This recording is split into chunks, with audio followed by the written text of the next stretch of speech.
देश और दुनिया की हर खबर से जुड़े रहने के लिए वार्तालाप टीवी को अभी सब्सक्राइब करें और हाँ, बेल आइकन दबाना ना भूलें। अब हर खबर आपके फोन पर। खबर उत्तर प्रदेश के बदायूं जनपद से है।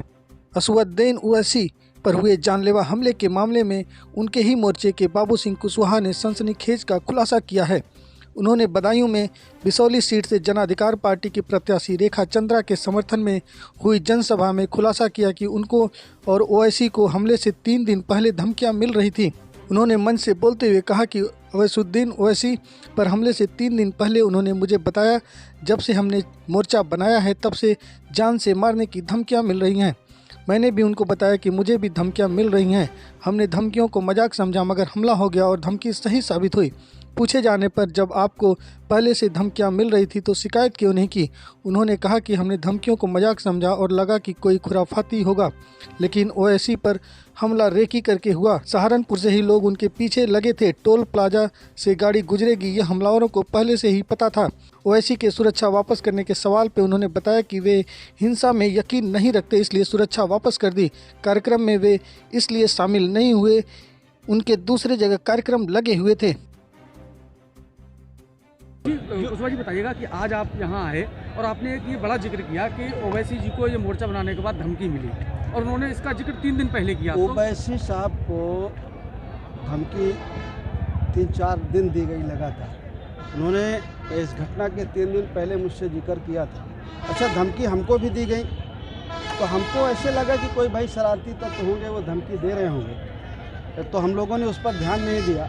लगातार ये कहा जा रहा था कि भाई बहुत मोर्चे के चक्कर में मत पड़ो, मोर्चा मत बनाओ, इसको ख़त्म करो, नहीं तो अच्छा नहीं होगा। तो ओवैसी साहब ने मुझे बताया, मैंने भी बताया कि भाई हम लोगों को धमकियाँ तो दी जा रही हैं, लेकिन हम लोगों ने उससे अवॉइड किया। लेकिन उसके बाद तो उनके साथ घटना हो गई। प्लान करके वो जानते थे कि टोल प्लाजा पे गाड़ी धीमी होती है, रुकती है, तो घात लगा के बैठे थे। और सबसे बड़ी बात तो ये कि उन्होंने रेकी की।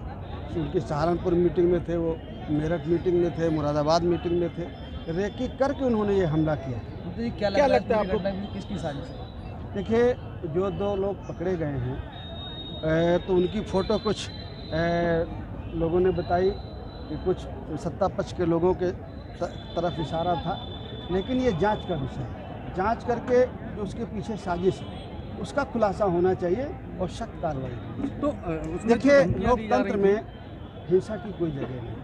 हमें पूरा भरोसा है कि जिन लोगों ने गोली चलाया है उनका जवाब लोग बटन दबा करके, भागीदारी परिवर्तन मोर्चा के पक्ष में बटन दबा के हमारे प्रत्याशियों को जिता करके उस गोली का बदला लोग दें। अच्छा, ओवैसी साहब को जो सुरक्षा दी गई उसको बताया जा रहा है कि ओवैसी जी ने लेने से भी मना कर दिया, जबकि ऐसे टाइम पे तो सुरक्षा लेनी चाहिए थी। देखिए, ओवैसी साहब पहले भी सुरक्षा नहीं रखते थे। वो अपनी बात कहते हैं और बात कहने को सबको आज़ादी है लोकतंत्र में। वो हिंसा पर भरोसा नहीं रखते हैं, तो उन्होंने उस बेसिस पे कहा कि पहले भी उन्होंने कभी सुरक्षा नहीं। जब हमला हो रहा है तो फिर सब्जेक्ट होता है, क्या सुरक्षा लेना हिंसा का सब्जेक्ट? नहीं, ये बात नहीं है। आप उसको सेंटेंस को थोड़ा ठीक करिए। सुरक्षा लेना हिंसा का नहीं। मैं ये कह रहा हूँ, लोकतंत्र में हिंसा की कोई जगह नहीं है। और जब हम कभी कोई ऐसी बात कहते नहीं हैं कि लोग हमको इस बारे में ऐसा सोचें, लेकिन ये हमको लगा कि भाई अब हमको लेनी चाहिए। आज ओवैसी जी आने वाले थे, आज इस सभा में नहीं आए, इसके पीछे क्या रीजन रहा, क्या कारण रहा? नहीं, कार्यक्रम लगे हैं। अब हम लोग अलग अलग कार्यक्रम कर रहे हैं और यहाँ आएंगे भी। अभी उनके भी प्रोग्राम लगेंगे यहाँ। हमारे सबके दोनों के सब प्रोग्राम होंगे। आपकी जो पार्टी है कितनी सीटों पे लड़ रही है? देखिए, हमारी पार्टी जो लड़ रही है लगभग 250 सीटों पे लड़ रही है। लगभग 125 सीटों में ओवैसी साहब की पार्टी लड़ रही है।